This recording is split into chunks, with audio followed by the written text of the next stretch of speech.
Hello students,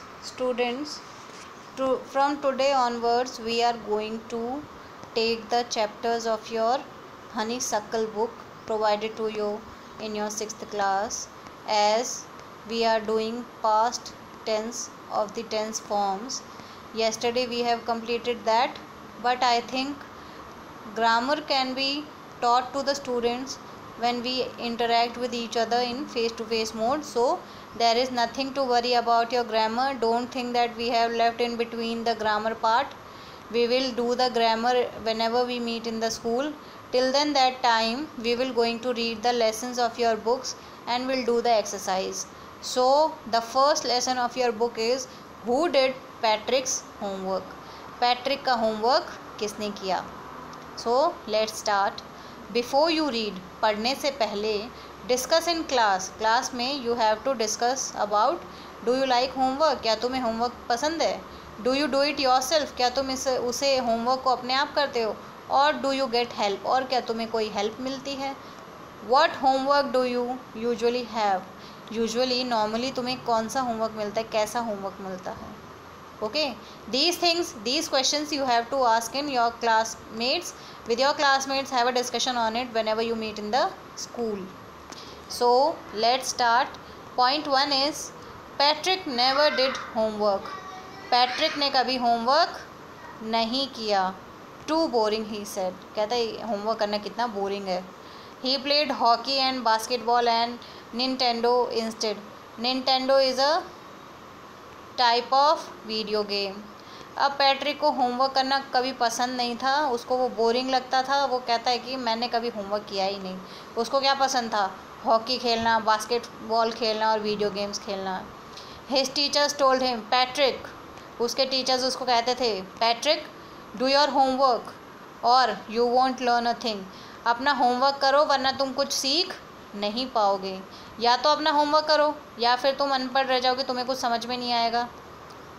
and it's true, और ये सच भी था. Sometimes he did feel like an ignoramus an ignorant person who lakhs education. और ignoramus का मतलब क्या है, कभी कभी उसको ऐसा लगता था कि वो एकदम ही अनपढ़ आदमी है, उसको कुछ समझ में नहीं आता, उसके पास ज्ञान है ही नहीं. ठीक है, but what could he do, तो वो क्या, लेकिन वो कर क्या सकता था. ही हेटेड होमवर्क, उसको होमवर्क से नफ़रत थी. घर का काम करने में उसको कोई मज़ा नहीं आता था. Then one day he found his cat playing with a little doll and he grabbed it away. तो एक दिन उसने देखा कि उसकी जो कैट है वो एक डॉल के साथ खेल रही है और ही ग्रैब्ड इट अवे, और वो उसको ले जाके दूर ले जाती है. To his surprise it wasn't a doll at all. तो कह रहा है कि वो देखता है कि वो जो डॉल उसको लग रही है पैट्रिक को, वो रियल में डॉल है नहीं, वो तो एक आदमी है. But a man of the tiniest size, एक छोटा सा, बहुत ही टाइनी, बहुत ही छोटे साइज़ का आदमी था. He had a little wool shirt, और उसकी ऊन की शर्ट पहनी हुई थी उसने. With old fashioned breeches and a high tall hat much like a witch's. अब उसकी breeches is what, breeches और short trousers like as you used to wear capris in this time. ठीक है, तो उसने बहुत ही पुराने ज़माने की ब्रिज, शॉर्ट ट्राउज़र पहनी हुई थी और एक ऊंची लंबी उसकी टोपी थी, जैसी चुड़ैलें टोपी पहनती है. ही येल्ड, उसने चिल्लाया, सेव मी, मुझे बचाओ.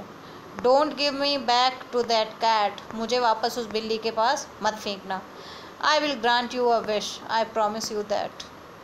अब वो पैट्रिक को देख के, वो छोटा सा आदमी आया पैट्रिक के पास दौड़ते हुए, कहता है मुझे बचा और मुझे उस बिल्ली के पास दोबारा मत फेंकना.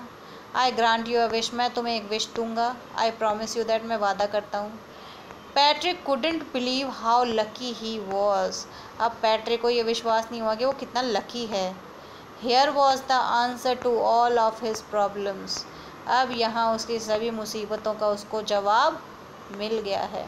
सो he said, only if you do all my homework, अगर तुम मेरा सारा होमवर्क करोगे, till the end of the semester, semester के एंड तक, दैट्स 35 days, 35 दिनों के लिए, तो पैट्रिक उस छोटे से आदमी से क्या कह रहा है, अगर तुम 35 दिनों के लिए मेरा होमवर्क करोगे, if you do a good enough job I could even get A's. और कह रहा है अगर तुम ये अपना काम जो मेरा होमवर्क करने का है लास्ट सेमेस्टर तक 35 दिनों तक अगर अच्छे से करोगे तो क्या पता मुझे ए ग्रेड मिल जाए और एक अच्छी सी जॉब भी मिले। The little man's face wrinkled like a dish cloth thrown in the hamper। wrinkled man बेचारे के मुंह पे वो दुख की झुर्रियाँ पड़ गई हैं, निशान आ गए हैं, दरारें आ गई उसके चेहरे पे। कैसे? एक डिश क्लोथ यानी कि बर्तन धोने का जो कपड़ा है, ठीक है, thrown in the hamper basket, एक टोकरी में फेंक दिया गया है जिसके ऊपर लिड कवर लगा हुआ है, ठीक है। तो छोटा सा आदमी ये सोच रहा है कि भाई मैं तो वो कपड़े की तरह हो गया हूँ जिसका काम है बर्तन धोना और फिर धोने के बाद बर्तन वाले डब्बे को ढक के रख दो। He kicked his legs and doubled his fist. कह रहा है, फिर वो कह रहा है कि अपने पैर पे किक मारता है पैरों से, और doubled his fist and he grimaced and scowled and pursued his lips. Oh I cursed but I will do it. अब वो बेचारा मतलब जो उसको करना है, grimaced, scowled, pursed his lips, मतलब his face had these expressions showing disgust, anger and disapproval। अब उसके ये expressions थे, grimace, scowled and pursued, क्या है ये उसके expressions है। कैसे? disgusting, उसको बहुत ही गंदा लग रहा है ये काम करना, ठीक है, उसको गुस्सा भी आ रहा है और वो नहीं भी करना चाहता है। तो वो क्या कहता है, ओह एम आई कर्स्ड, क्या मुझे कोई श्राप मिला है, but I will do it. मन में सोच रहे कि मुझे ये सब करना पड़ेगा, मैं ये नहीं करना चाहता हूँ, लेकिन फिर भी बेचारा ये कह रहा है कि I feel as if I am cursed but I have to do it because if I didn't do it Patrick will throw me back to that cat and that cat will eat me. ठीक है, तो ना चाहते हुए भी वो बेचारे छोटे से आदमी को पैट्रिक की बात माननी पड़ी।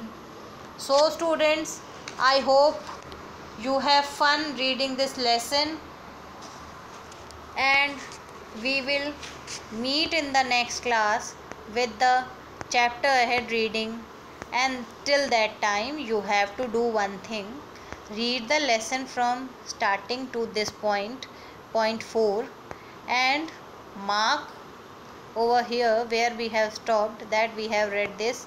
And to improve English, this is your most appropriate time. Try to read thoroughly and with correct pronunciation at home. That will improve your vocabulary power. And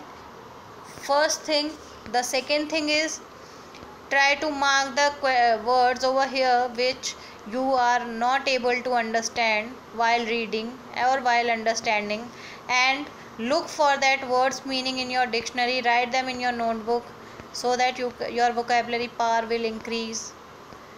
Clear? So we will read the lesson ahead in our next class, and students, till then that time, stay safe at home, learn at home, don't go out without masks. Thank you, and read.